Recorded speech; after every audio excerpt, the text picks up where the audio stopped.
નમસ્કાર તમામ મિત્રોને જય ભીમ. અને આજની પ્રાર્થના તેનો સંદેશ અને ઘણી બધી હકીકતની વાર્તાઓ કે કહાનીઓ સાથે આજે આપણે ફરી એકવાર મળી રહ્યા છે. માર્ટિનભાઈ દલિત શક્તિ કેન્દ્રમાં 11,000 છોકરા છોકરીઓ ભણીને ગયા. તે દરમિયાનમાં દલિત શક્તિ કેન્દ્રનો એક શરૂઆતથી નિયમ રહેલો છે કે વ્યસન કરવાની સખત મનાઈ છે. તો આ વ્યસન કરતા લોકો અહીં આવતા, જેમાં ગુટકા મસાલા, દારૂ, બીડી, સિગરેટથી માંડીને ડ્રગ્સ જેને કહીએ છીએ એ તમામ વસ્તુઓ લેતા છોકરા કે છોકરીઓ પણ અહીં આવતા હતા. સંસ્થાઓ દ્વારા પણ અહીંયા મુકાતા હતા કે જેથી કરીને ત્યાં લતમાંથી છૂટી શકે. તો એ વિશેનો તમારો કોઈ અનુભવ અને જેમાં બદલાવ આવ્યો હોય તો એવી કોઈ વાર્તા હોય અથવા તમારો અનુભવ હોય તો આપણી સાથે શેર કરો. એટલે હકીકતમાં તો કહીએ તો મારો 50% કરતાં વધારે સમય દલિત શક્તિ કેન્દ્રમાં વિદ્યાર્થીઓને વ્યસન છોડાવવામાંથી મુક્ત કરવા માટે જ ગયો છે. અને એક વસ્તુ કહી દઈએ, સ્પષ્ટ કરી લઈએ કે ગમે તેટલો સારો કાયદો હોય, કાયદાના માધ્યમથી આ બંધ થઈ શકે એવું નથી. કારણ કે નશાખોરી કે વ્યસનની પાછળ ઊંડા માનસિક કારણો હોય છે.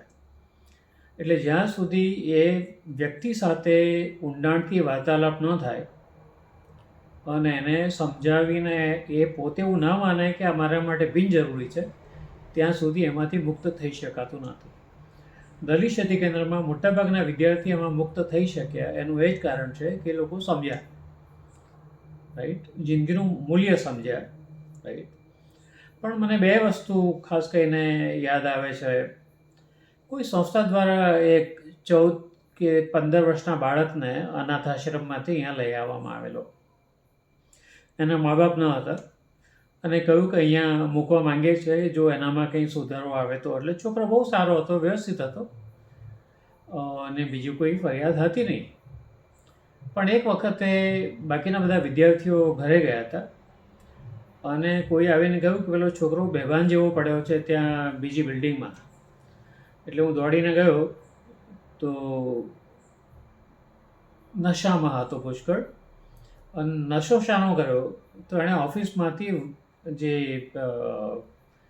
વ્હાઇટનર છે, જે પહેલાં ટાઈપરાઇટર હતા અને ટાઈપરાઇટરમાં ભૂલ સુધારવા માટે વ્હાઇટ મલામ લગાવતા હતા, એ લઈને એ ચાટતો હતો. કારણ કે એમાં આલ્કોહોલ હોય છે એટલે એના હોઠ પર ને બધું જોઈ શકાતું હતું. એની સ્થિતિ બહુ સારી નહોતી, જો કે ધીમે ધીમે રિકવર થયો. પણ પછી નક્કી કર્યું કે આપણે અહીંયા એ પ્રકારનું વાતાવરણ નથી કે આપણે એને રાખી શકીએ. એટલે પછી હું એને રાત્રે મૂકવા ગયો. અને કારણ કે આટલું મોટું કંઈ બન્યું છે અને મારા માટે બહુ સંવેદનશીલ સવાલ હતો. હું ત્યાં ગયો તો સંચાલક જાણે એમનું તો દરરોજનું છે એટલે એમણે કહ્યું કે કંઈ તમે ચિંતા ના કરો સાહેબ, એ તો ઊંઘી જશે. હા, જા તારા રૂમમાં જઈને સૂઈ જાય. કશું પૂછવું પણ નહીં કે શું મુશ્કેલી છે, ત્યાં કેવું રહ્યું. ને મને કે સારું સાહેબ, કોઈ કે તમે મૂકવા સારું કર્યું અને વાત પતી ગઈ. બીજી એક છોકરી છે જે ઝારખંડમાંથી અહીંયા આવી હતી અને ટાટા દ્વારા આખા ગ્રુપને અહીંયા મોકલવામાં આવેલું હતું. એ બધા બહુ મુશ્કેલ બાળપણમાંથી ઉછરેલા બાળકો હતા. એક છોકરી મને યાદ છે કે અહીંયા ઊંઘી જ નથી 15 દિવસ સુધી, કારણ કે એની સાથે જાતીય સતામણીના જેટલા અનુભવો થયા છે એને ભયંકર ટ્રોમા લાગી ગયો હતો. પછી એની સાથે વાત કરી, ડાયરી લખાવી, ત્યારે પછી એ અહીંયા સેટ થઈ ગઈ. પણ એક છોકરી હતી જે માંડ 16 વર્ષની છોકરી હતી, પણ એનો ધંધો ડ્રગ વેચવાનો હતો. એટલે ટ્રેનમાં ફરે, ટ્રેનના પ્લેટફોર્મ પર જ ઊંઘી જાય અને એક ટ્રેનમાંથી બીજી ટ્રેનમાં બધા એના કોન્ટેક્ટ્સ હતા કે આટલું આટલું વેચવાનું છે. અને એના માટે તો કહીએ તો એણે દુનિયા 16 વર્ષમાં જોઈ લીધી હતી, કેવા પ્રકારના લોકો હોય છે અને એમની અપેક્ષાઓ કઈ રીતે સંતોષવીને બધું એને ખબર હતી. અહીંયા આવીને બહુ બદલાઈ અને હકીકતમાં એ બિલકુલ ઘરે જવા માંગતી ન હતી. પણ એના સંચાલકો એને લઈ જવા તૈયાર હતા. એટલે એક વસ્તુ ફરી વાર કહું કે કાયદાનું મહત્ત્વ છે, પણ કાયદાથી આ વસ્તુનો ક્યારેય હલ થઈ શકે એવું નથી, રાઈટ? અને ડીએસકે જ કામ કર્યું છે. બિલકુલ માર્ટિનભાઈ, આ છોકરીને તો હું પણ ઓળખું છું અને પેલા છોકરાને પણ. અને એ છોકરી અત્યારે આઈટીઆઈ કરે છે અને સારું એવું ભણી પણ રહી છે. અને કહીએ કે એ આ વ્યસનમાંથી બિલકુલ મુક્ત થઈ ગઈ છે. એટલે ઘણા લોકો એમાંથી નીકળી શકે છે, પણ એમની સાથેનું એક આખું વાતાવરણ ઊભું કરવું પડે છે. મારો બીજો એક સવાલ હતો કે તમે જે કામની શરૂઆત કરી અને ખાસ કરીને તમે આદિવાસી વિસ્તારમાં જે કામ કરતા, તો ત્યાંની આખી સંસ્કૃતિ જુદી હોય, તો એ વિશેનો કોઈ તમારો અનુભવ હોય? જી, મેં ગઈકાલે માજી રણાવ વિશે બનાસકાંઠામાં વાત કરી ચૂક્યો છું, પણ 1981માં હું એકાદ વર્ષ માટે દક્ષિણ ગુજરાતમાં ભરૂચ જિલ્લામાં ડેડિયાપાડા વિસ્તારમાં કામ કરતો હતો. ત્યાં જ એક ગામ હતું ને ગામમાં રહેવાનું અને ત્યાં કામ કરવાનું. ખેડૂતોની સહકારી મંડળીઓ અને દૂધની મંડળીને કઈ રીતે પગભર કરવી એ અમારું કામ હતું. નવું મને જે કામ મળ્યું હતું મારા સિનિયરો દ્વારા તે હતું કે સાધારણ સભા બોલાવવાની છે મંડળીની, એટલે તમારે ઘરે ઘરે જઈને જાણ કરવાની છે કે મિટિંગમાં તમારે આવવાનું છે. આદિવાસી વિસ્તારમાં તે સમયે એક ઘર આ ડુંગર પર હોય તો બીજું ઘર પેલા ડુંગર પર હોય. હું આખો દિવસ ચાલ્યો ત્યારે માંડ 8 ઘર ફરી શક્યો અને 40 ઘરો હતા, એટલે 5 દિવસ લાગશે. પણ એક ઘરે ગયો ત્યાં એ અનુભવ હું ભૂલી શકતો નથી. એક સ્ત્રી હિંચકા પર બેઠી બેઠી સખત તાકાતથી ઝૂલી રહી હતી અને વાળ ખુલ્લા હતા અને મસ્તીમાં હતી. પુષ્કળ દારૂ પીધેલો હતો. મારા માટે આ સાવ નવો અનુભવ હતો. પુરુષોને મેં બહુ જોયા છે દારૂ પીતા, મારા ફળિયામાં પણ હતા, પણ સ્ત્રીને મેં જોઈ નથી ક્યારેય. અને હું તો ભાગતો હતો બીકનો મારો, એટલે કે પાછો ક્યાં ભાગે છે, કારણ કે આદિવાસી બધાને શું કહીને બોલાવે, એટલે હું તો ડરતા ગયો. હવે મારે સમજાવવાનું કે આપણે મંડળી શરૂ કરવા માંગીએ છીએ અને એના હેતુઓ આ છે ને આપણે મિટિંગ રાખી છે, બરાબર. જેમ તેમ કરીને પતાવીને હું આવ્યો. પણ પછી મેં અભ્યાસ કર્યો મારા ગુરુ, મારા શિક્ષકની આગેવાની નીચે. કારણ શું છે દારૂ પીવાનું? ઉનાળો આવે એટલે આદિવાસી વિસ્તારમાં તે સમયે જમવાનું કશું જ મળે નહીં. આદિવાસી જેની ઝૂંપડીમાં અમે રહેતા હતા એ ડોસો જંગલમાંથી કેરી ભેગા કરે અને ટોપલો લઈને ચાલતો 14 કિલોમીટર ડેડિયાપાડા શહેરમાં જાય. પેલો વેપારી 100 કેરીના બદલામાં 1 રૂપિયો આપે. એ લઈને કોઈ દુકાનદારના ત્યાં જઈને સાંકવેલું અનાજ લઈને પાછો આવે ચાલતો. જમવામાં શું મળે તો કંદમૂળ નીકળે, અને કંદમૂળ એટલે સખત કડવા કંદમૂળ, જાણે ક્વિનાઇનની દવા છે મલેરિયાની એ ખાઓ છો તમે. એટલે લોકો એને છોલી નાખે, પછી એના ટુકડા કરીને એક છાબડીમાં મૂકે અને ઝરણા આગળ ગોઠવી દે, એટલે આખી રાત એમની ઉપરથી પાણી જાય તો સવારે ખાવા જેવું થાય. એટલે આદિવાસી વિસ્તારમાં હું ત્યારે મેં જોયું કે ભૂખને ભૂલવા માટેનો દારૂ એક માધ્યમ છે. એટલે કોઈકના માટે ભૂખ જે છે એને મારી નાખવા માટે પણ દારૂ પીવાતો હોય છે. જી, તમે ભાલ વિસ્તારમાં પણ કામ કરેલું, તો ત્યાંનો અનુભવ કેવો રહ્યો? 1990ની આજુબાજુ 91-91માં મને લાગે બહુ મોટી ચૂંટણી હતી, વિધાનસભાની હતી કે લોકસભાની, મને બહુ યાદ નથી રહ્યું. પણ એ ગામમાં હતો ને ગામ મોટું હતું અને ઉમેદવાર જે ચૂંટણી લડતો હતો અને જેની જીતવાની શક્યતાઓ ભરપૂર હતી, કારણ કે આટલા વર્ષોથી એ જ જીતતો હતો, એણે એક પીપ ભરીને, મોટું લોખંડનું પીપ ભરીને દારૂ દલિત ફળિયામાં વચ્ચોવચ્ચ મૂકેલો હતો. કોઈ પીરસવાળું નહીં, જેને જઈને જેટલો પીવો હોય એટલો પી શકે.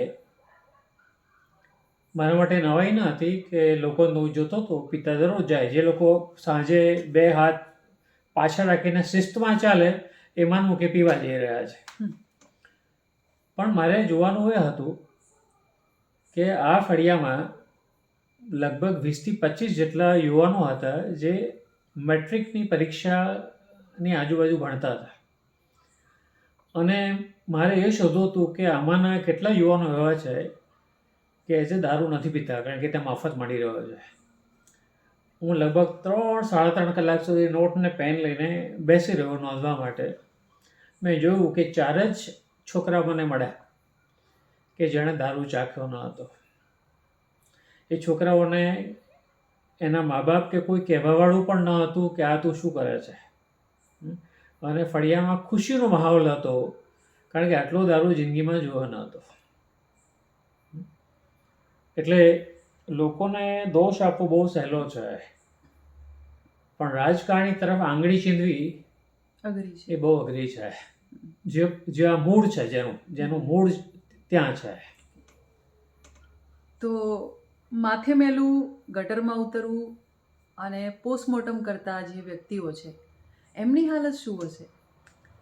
એ આપણે જ્યારે 1996માં વેચ છેટા અથવા તો લેસર હ્યુમન ફિલ્મ બનાવી પહેલી વાર કે ગુજરાતમાં માથે મેલું ઉપાડવાની પ્રથા શું છે, ત્યારે ઘણી બધી વસ્તુઓ જાણવા મળી જે ક્યારેય ખબર ન હતી. પોસ્ટમોર્ટમ વાલ્મીકી ભાઈઓ કરે છે એ નજરે જોનારો હું પહેલી વાર એ સમયમાં વીએસ હોસ્પિટલમાં મારા એક મિત્ર હતા જે ફોરેન્સિક મેડિસિનમાં પ્રોફેસર હતા અને એમને મળવા ગયો કોઈક કામે. તો મેં જોયું કે પોસ્ટમોર્ટમ તો ખુલ્લો છે ને લાશો બધી પડી છે અને એક કૂતરું ખાઈ રહ્યું છે અને ત્યાં કોઈ જ નહોતું. અને પછી કોઈ આવ્યું અને એ વાલ્મીકીભાઈ હતા અને એ જ બધું પોસ્ટમોર્ટમ કરતા હતા, હાડકો તોડતા હતા, ખોપરીને બધું. અને ડૉક્ટર તો આવે અને પછી પૂછી લે કે શું હતું, તો કે ક્યાં, એટલે પછી એ નોંધીને ડૉક્ટર જતા રહે. દલિત સાહિત્ય કેન્દ્રમાં એક છોકરો ભણતો હતો ધંધુકાનો. એણે 64 પોસ્ટમોર્ટમ કરેલા હતા. એનો 64 પોસ્ટમોર્ટમનો અનુભવ એને હતો. અને લાલજી કરીને એક છોકરો હતો, એનો તો લાલજી. લગભગ વધારે. યસ, એ જ લાલજીની જ વાત કરું છું. અચ્છા. અને એ પણ છે કે ઘણી વખતે લાશો આવે છે પુષ્કળ સડેલી મળે છે, અઠવાડિયા સુધી પડી રહી છે, સખત ગંધાય છે, અથવા તો કંઈ કચરામાં દબાઈ ગઈ છે, અથવા તો બિનવારસી લાશ છે અને હવે એનું પોસ્ટમોર્ટમ કરાવવાનું છે. એ વખતે સ્વાભાવિક છે કે પેલા પોલીસ બોલાવા જાય છે પેલા માણસને ઝૂંપડી પર કે ચાલ ભાઈ તારે કરી આપા પોસ્ટમોર્ટમ. અને પોલીસને ખબર છે કે નહીં આવે એટલે પોલીસ પોતે એક દારૂની બોટલ સાથે લઈને જાય છે અને એને આપે છે કે આ પી લે તું. કારણ કે પીવે નહીં ત્યાં સુધી પોસ્ટમોર્ટમ કરવાની એની કોઈ માનસિક હાલત નથી હોતી. કારણ કે એટલું સખત, એટલી ગંદી લાશ, સડેલી લાશ હોય છે. મેં એવી લાશો જોઈ છે. એમ તો રેલમાં કપાયેલા હોય, રેલમાં કપાયેલા છે, રાઈટ. જે લોકો માથે મેલું ઉપાડે છે, ગટરમાં રહે છે, આખા માથેથી નીચે સુધી, એમના માટે એમને જે દુઃખ લાગે છે, ટ્રોમા લાગે છે, ભલે બતાવતા ના હોય, બરાબર, એ ભાંગવાનો બીજો કયો રસ્તો છે? આપણા રામનારાયણ વિશ્વનાથ પાઠકની ખેમી ને ધનિયો જે વાર્તા હતી એ શું હતી? એ જ હતી, બરાબર.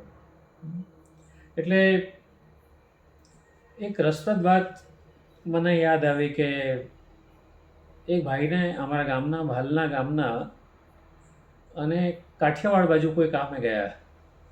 એમને નશાની ટેવ હતી એટલે એ શોધ્યું ક્યાંક પણ મળ્યું નહીં કોઈ જગ્યાએ. એટલે કોને પૂછવું તો જોયું કે એક મોટરસાઇકલ પર કોઈ પોલીસ અધિકારી બેઠા છે રસ્તામાં. એટલે એમણે ત્યાં જઈને પૂછ્યું કે સાહેબ પીવાનું ક્યાં મળશે? એટલે એ પેલો માણસ તો ગુસ્સો થઈ ગયો કે તને ખબર છે હું કોણ છું ને પૂછે. સાહેબ ખોટું ના લગાડતા, પણ હું બહારનો છું અને આ પ્રદેશ માટે અજાણ્યો છું એટલે મને ખબર નથી કોને પૂછવું. તો કે હા એ વાત તમારી સાચી, તો એક કામ કરો તમે આ જગ્યાએ જાઓ અને મારું નામ આપજો અને તમને આપશે, પૈસા આપવાની જરૂર નથી. એટલે આ માણસ ત્યાં ગયો અને થોડી વાર પછી પેલા પોલીસ અધિકારી પણ આવ્યા તપાસ કરવા કે ભાઈ મારા મહેમાન છે અને એમને કોઈ તકલીફ નથી ને, મળ્યું કે નહીં. હા, એ આદર ભાવની જે સંસ્કૃતિ છે, બરાબર, એ લોકો માટે બહુ મહત્વની છે. કાયદો ભલે ગમે તે હોય, બરાબર. તો આપણે ત્યાં તો નશાબંધી ખાતું પણ છે અને ખાસ કરીને ગુજરાતમાં દારૂબંધી છે અને જેને આપણે ગાંધીનું ગુજરાત કહીએ છીએ.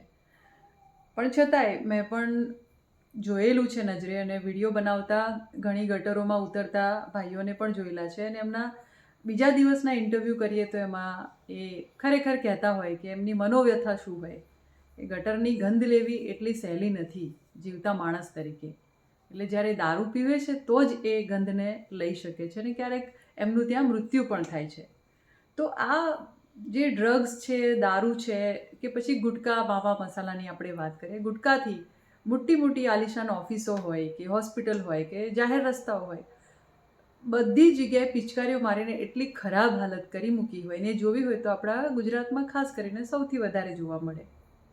તો આ બધું બંધ કઈ રીતે કરી શકાય? કારણ કે અત્યારે સોશિયલ મીડિયામાં આપણે જોઈએ તો સમર્થનમાં બી એટલા છે કે ભાઈ વ્યસન ન કરવું જોઈએ અને દારૂ ન પીવો જોઈએ અને દારૂ ન વેચાવો જોઈએ, પણ એના વિરોધમાં બહુ ઓછા લોકો છે. તો આવું કેમ? મારો સાથીદાર અને મિત્ર એવું મને હંમેશા કહે કે ગુજરાત આદર્શ મોડલ છે, પીવાવાળાને દારૂ મળી રહે છે, કાયદો છે એટલે ગાંધીવાદીઓ ખુશ છે કે કાયદો છે દારૂબંધીનો, અને પોલીસ ખુશ છે કારણ કે એમના પૈસા મળે છે, એટલે દુઃખ કોઈને પણ નથી. પ્રશ્ન આ છે કે કોઈ એવું કહે કે ગુજરાતમાં દારૂ નથી વેચાતો, એ વાત 100% અસત્ય છે. ગુજરાતના કોઈ પણ ગામમાં ક્યાં પણ જાઓ, ભાગ્યે જ તમને એવું ગામ મળશે કે જ્યાં દારૂ ન મળે તમને. આપણું દલિત શક્તિ કેન્દ્ર જે ગામમાં છે ત્યાં પણ 2-3 જગ્યાઓ છે. હકીકતમાં આપણા બાજુના ખેતરોમાં લોકો પીને બોટલો આપણી સરહદ ઉપર નાખતા હોય છે. આપણે દરરોજ ફરીએ છીએ ત્યાં તો નવી 1-2 બોટલો જોવા મળે જ છે. હું અત્યારે ડીએસકેથી નીકળું છું ઘરે જવા માટે, અને એક બાયપાસ વાળો પેલો રસ્તો આવે છે ત્યાં ઘણા યુવાનો દેખાય છે ખુલ્લેઆમ પીતા અને બોટલો ફેંકતા રસ્તામાં તમને જોવા મળશે. વચ્ચે સાણંદમાં કોઈની જાન જતી હતી અથવા લગ્ન પ્રસંગ હતો, અને ધોળે દિવસે, અને એક્ઝેક્ટલી પોલીસ સ્ટેશનની બાજુમાં બસ સ્ટેન્ડથી નીકળીને એ બાજુ જતું હતું. પોલીસના માણસો પણ ખાસા હતા બંદોબસ્તમાં. વચ્ચોવચ્ચ એક લારી હતી ને તેમાં મોટું માટલું હતું, અને બધા લોકો એની પર સરસ ફૂલ ને બધું શણગાર હતો, અને બધા લોકો કંઈક જઈને પી આવતા હતા. પાછળથી ખબર પડી કે દારૂ હતો, અને ખુલ્લેઆમ લોકો પીતા હતા. પણ આ કોઈ જ નવાઈના પ્રશ્નો નથી, નવાઈ પામવા જેવું નથી. 1986માં ગોલણ હત્યાકાંડ બાદ 87માં એક પોલીસ ઓફિસર આવ્યા તામિલનાડુના, દલિત હતા, અને મને એમને જોઈને નિલિત રાય યાદ આવી જાય. બહુ જ ચોખ્ખો માણસ, કડક કાયદાની બાબતમાં. અને એક વખતે મને ઘરે બોલાઈ ગયા, એમનું પેટલાદમાં રહેતા હતા. મેં જોયું તો સાવ સામાન્ય ક્વાર્ટરમાં રહેતા હતા. એમના પત્ની પણ બહુ સામાન્ય અવસ્થામાંથી આવેલા. બાળક નીચે ધૂળમાં રમી રહ્યું હતું, અને એક વહાણ ભરેલો ખાટલો ત્યાં પડેલો હતો. ડીવાયએસપી હતા અને બીજા વર્ષે એસપી બન્યા, અને મારી સાથે પીએસઆઈ પણ હતા. એટલે મારા મોં પર જે એમણે શોક જોયો એ જોઈને મને કે, માર્ટિન, તને આઘાત લાગ્યો? જો, આ મારી હાલત એ છે કારણ કે મને જે પગાર મળે છે એમાંથી હું જીવું છું. હું ભ્રષ્ટાચાર નથી કરતો. આ મારો પીએસઆઈ છે, એના કપડાં તે જોયા? તું એના ઘરે પણ ગયો છે? મારું ઘર ને એનું ઘરમાં શું ફરક છે? મને શું બોલવું ખબર ના પડી. એટલે કે એટલા માટે છે કારણ કે ત્યાં ભ્રષ્ટાચાર થાય છે, અને હું આ સ્થિતિમાં એટલા માટે રહું છું. મારા ઘણા એવા મિત્રો છે પોલીસમાં, દરેક કક્ષાએ, કે જે ક્યારેય આમાં નથી પડ્યા, દારૂમાં નથી પડ્યા અને ભ્રષ્ટાચારમાં નથી પડ્યા, પણ એ કપાઈ ગયેલા હતા. એમને કોઈ સારી જગ્યાઓ મળે નહીં ક્યારેય, કે ના જોઈ એવી પ્રમોશનની જગ્યાઓ મળે, કોઈ એમની જોડે વાતે ના કરે, ને એવી હાલતમાં એ લોકો એકલવાયું જીવન જીવે. મને આ અત્યારની બાબતમાં વિવાદમાં એક જ વાંધો છે કે દોષનું ટોપલું પોલીસ પર નાખવામાં આવે છે. હકીકતમાં એમના જે આ કરાવવાવાળા છે તે રાજકારણીઓ છે. પોલીસને ગાળો બોલવી બહુ સહેલી છે. રાજકારણીઓનો બોચા પકડવા. રાજકારણીઓને અને બધાને ખબર છે. ચૂંટણી વખતે ત્યાં રાધનપુર ને બનાસકાંઠામાં જેની કોન્સ્ટિટ્યુઅન્સીમાં વાત તો ચાલે છે, મારા સાથી કાર્યકરો આપણા સાથી કાર્યકરો મને કહ્યું કે દારૂ ભરેલી 3 ટ્રક વચ્ચે અને 2 ગાડી પાછળ ગાર્ડ તરીકે અને ખુલ્લે આમ દારૂની હેરાફેરી, બરાબર, વહેંચણી અને એમના ભાષણોમાં એવું કહેતા હતા કે તમારું કોઈ પણ જગ્યાએ પકડાવને નામ લો તો મારું નામ આપી દેવાનું. આપણે જે દુનિયામાં જીવીએ છીએ એનું જે સર્જન છે કોઈ પ્રભુએ નથી કર્યું, રાજકારણીઓ કર્યું છે. પછી ભાજપ હોય કે કોંગ્રેસ હોય, બેમાં કશો ફરક નથી. જેટલો દારૂ આજે ભાજપમાં રાજમાં પીવાય છે એટલો જ કોંગ્રેસના રાજમાં પણ ગુજરાતમાં પીવાતો હતો. અને જેટલો ભ્રષ્ટાચાર આજે છે એટલો જ ભ્રષ્ટાચાર ત્યારે પણ હતો. બરાબર, હું આ કહી શકું છું કારણ કે હું કોઈ પક્ષમાં નથી, બરાબર, એટલે મોઢે કહી શકું છું. એટલે છેલ્લે કદાચ હું કહી શકું કે પ્રકાશ શાહ અને બીજા બધા મિત્રો અમે તો બહુ ઉંમરમાં નાના એટલે ઘણીવાર વાતો નીકળે તો કે અમને એ ત્યારે પ્રજાસત્તાક પાર્ટીમાં આઝાદીના તરત જ અને ઇન્દુલાલ યાજ્ઞિક અને બધા ચૂંટણી લડે એટલે પ્રકાશભાઈને બધા લોકો રતનપોળની દુકાનોમાં ફાળો ઉઘરાવા જાય કે ચૂંટણી છે ને તમે ફાળો આપો તો શું જોઈએ તમારે? તો કે કંઈ નથી જોઈતું, બહુ પેન્સિલ જોઈએ લખવા માટે અને કાગળો જોઈએ અને ફૂટપટ્ટી જોઈએ અને પેલું પીનો જોઈએ ને એવું બધું. એટલે લોકો હોંશે વેપારીઓને આપતા હતા. ચૂંટણી પતી જાય એટલે એ બધું કાગળો જેટલા વધ્યા હોય અને પેન્સિલના ટુકડા વધેલા એ પાછા એ લઈને દુકાનવાળાને આપવા જાય કે તમે આપ્યું હતું, અમે આટલું વાપર્યું છે અને આ બાકીનું પાછું. એટલે કે હા ભાઈ હા, અને ફરી ચૂંટણીમાં ચોક્કસ આવજો, તમે લઈ જજો જે જોઈએ તે. આજે એની કલ્પના થઈ શકે કે આ પ્રકારની ચૂંટણી ગુજરાતમાં કે દેશમાં ક્યાંય થઈ શકે? બિલકુલ નહીં. ગ્રામ પંચાયતની ચૂંટણી 10-20 લાખમાં થાય છે સરપંચ બનવા માટે. દારૂ વેચવાનું ને ચિકન વેચવાનું ને ભજીયાના પાર્ટીઓ ને, બરાબર. એટલે આ સર્જન જે છે તે રાજકારણીઓ ભેગા થઈને કરેલું છે. એટલે કોઈ રાજકારણી એ કહે કે હું નિર્દોષ છું આમાં તો માફ કરજો, તો તમે આ દુનિયામાં નથી રહેતા, બરાબર. વ્યક્તિગત રીતે બની શકે કે તમે આમાં ન હો, પણ એનો મતલબ એ નથી કે તમે જે પાર્ટીમાં છો એ પાર્ટી સ્વચ્છ પાણી ધોલી પાર્ટીઓ છે. સવાલ લોકોનો ત્યાં છે. એના ડૉક્ટર આંબેડકરે કહેલું હતું, હકીકતમાં આજે અત્યારના દિવસે 76 વર્ષ પહેલાં આજે એમણે બંધારણ રજૂ કર્યું હતું અને એ એમનું અંતિમ ભાષણ હતું. અને ભાષણમાં એમણે કહ્યું કે મને એક જોખમ તરફ અંગુલી નિર્દેશ કરવો છે. એવી શક્યતા ભવિષ્યમાં ઊભી થશે કે જેને આપણે લોકોની સરકાર, લોકો દ્વારા ચાલતી અને લોકો માટેની સરકાર કહીએ છીએ, એના બદલે લોકો એ મોડલ તરફ ખેંચાશે જ્યાં એવું કહેશે કે માત્ર લોકોની સરકાર, બરાબર. એટલે કહેવાનો મતલબ કે અમે ખાલી મતદાર છીએ અને આનાથી વિશેષ અમારો કોઈ ભાગ નથી. અને આજે જ થયું છે. લોકો રાજકારણી પાસે જાય કામ કરાવવા તો પેલો એને મોં પર કહેશે કે તને ચૂંટણી વખતે આપ્યું નહોતું, તારો હિસાબ પતી ગયો છે. સાંસ્કૃતિક ક્રાંતિ નામની એક પુસ્તક જે લખાયું, એના લેખક ડાયાભાઈ નાગરિક, એ મૂળ આણંદના હતા અને પંચમહાલ જિલ્લામાં આદિવાસીઓ વચ્ચે એમણે પુષ્કળ કામ કર્યું ગાંધીજીના સમયમાં. આઝાદી પહેલાંની વાત છે ને આઝાદી બાદની પણ વાત છે. રાજકારણમાં સ્વચ્છ લોકો આવવા જોઈએ એટલા માટે ડાયાભાઈ નાગરિકે નક્કી કર્યું કે આપણે ચૂંટણી લડવી છે. એટલે આદિવાસીઓને કહ્યું કે લાવો તમે તો મને ઓળખો છો બધા, હું તો અહીંયા પડ્યો પાથરો વર્ષોથી રહું છું તમારી જોડે, તમારે જ ઘરે ખાવાનું, ત્યાં સુવાનું, તમારે જ કામ કરવાના, તમારે મત આપશો ને? તો કે ડાયા જો તાર મત જોઈતો હોય ને તો દારૂ અને પૈસા આપવા પડશે, એના વગર મત ના મળે. એના વગર તને મત નહીં આપે. એટલે પણ મેં તમારે આટલા બધા કામ કર્યા હતા કે એ બધું જ સાચું, પણ તારે મત જોઈતો હોય ડાયા તો તારે દારૂ અને પૈસા તો આપવા જ પડશે. અને ડાયાભાઈ ખરેખર ચૂંટણી હારી ગયા. તો કહ્યું કે પણ તમારે કામ કોણ કરશે? તો કે ના, એ તો તારા ઘરે જ અમે આવવાના. કે ડાયા આટલું કામ તારે કરવું પડશે, કારણ કે એ તારું કામ છે અમારી સેવા કરવાનું.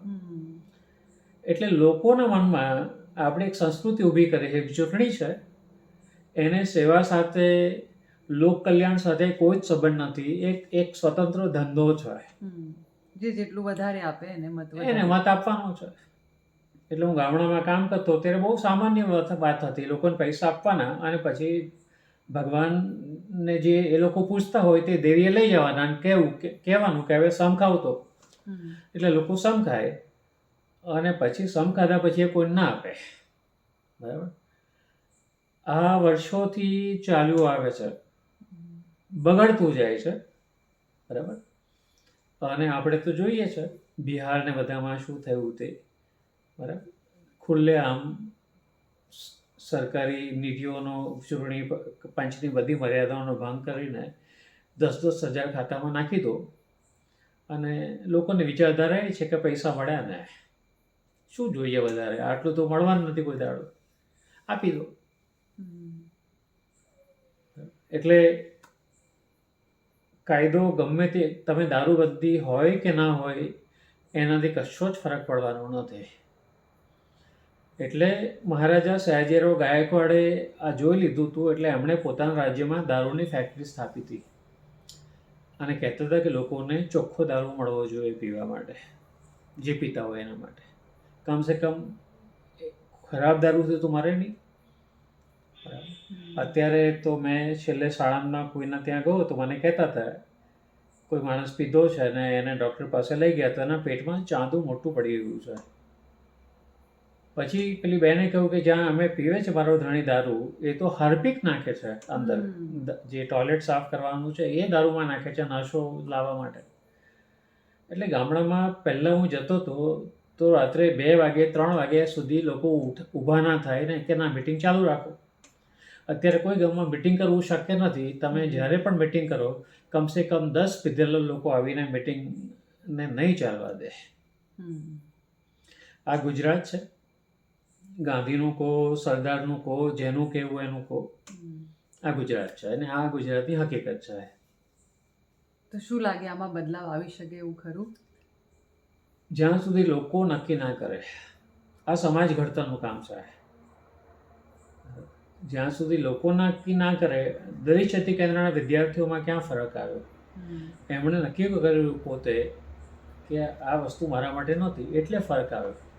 પછી મને કોઈ મોંઘામાં મોંઘું 4,000ની બોટલવાળું દારૂ આપે ને તો પણ ના લઉં. મને યાદ છે મારા એક મિત્ર છે, સંસદ સભ્ય છે ગુજરાતમાં, અને મને કહેતા હતા, હું દિલ્હીથી એમની સાથે આવ્યો અને વિમાનમાં સાથે હતા અને મને દારૂની 2 બોટલ બતાવી એમણે, લાંબી બોટલો હતી.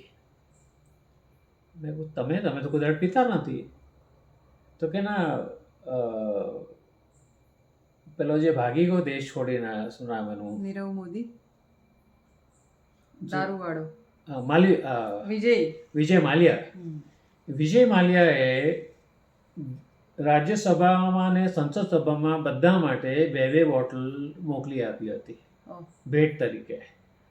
અને આ મારા મિત્ર પણ ઉચકીને આવતા હતા. એટલે આ જ્યાં સુધી ના આવે કે ભાઈ લાખ રૂપિયાનું હોય તો મારે ના ખપે. જેમ ડૉક્ટર આંબેડકર લશ્કરમાં બાપુજી હતા પણ એમના ઘરમાં દારૂનું વ્યસન હતું જ નહીં, કબીરપંથી હતા. વૈચારિક ભાથું ના હોય અને એવા કેળવણીકાર ના હોય ને શિક્ષકો ના હોય, આ માહોલ ઊભો કરવો બહુ અઘરો છે, અત્યંત અઘરો છે, અશક્ય છે. તમારી વાત બિલકુલ સાચી કે આપણે માનીએ કે ના માનીએ પણ ઘણીવાર આપણે જોઈએ છે કે મોઢેથી જય ભીમ બોલાતું હોય કે ધાર્મિક સ્લોગનો બોલાતા હોય, જય માતાજી બોલાતું હોય અને ફૂલ પીધેલી હાલતમાં હોય.